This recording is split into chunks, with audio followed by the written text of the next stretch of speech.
தினமும் அவருக்கு பாராட்டு விழா நடத்துறாங்க ஸ்டாலின் ஐயா. தினமும் எதுக்கு பாராட்டு விழா? தமிழகத்திலே கொலை குற்றங்கள் அதிகரித்திற்காக பாராட்டு விழாவா?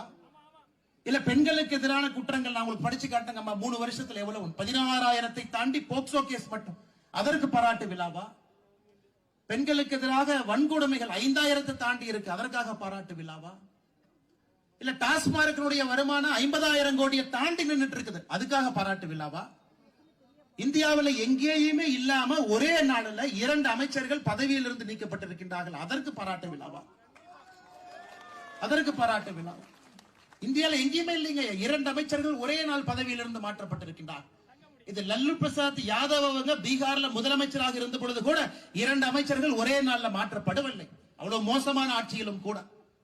காரணம், ஒரு அமைச்சர் ஊழல் செஞ்சு ஜெயிலுக்கு போறாரு, 1.5 வருஷம் கழிச்சு வெளியே வர்றாரு, மறுபடியும் அதே பொறுப்பு கொடுக்கறாங்க, மறுபடியும் சாராயத்தை விற்கிறாங்க, 50,000 கோடியை தொடுது உச்ச நீதிமன்றம் சொல்றாங்க. எதற்காக ஜாமீன் கொடுத்தோம்? நல்லவங்க நாங்க ஜாமீன் கொடுக்கலீங்க, 1.5 வருஷம் சிறையில் இருந்தீங்கிற ஒரே காரணத்துக்காகத்தான் ஜாமீன் கொடுத்தோம். நீங்க என்ன பண்றீங்க?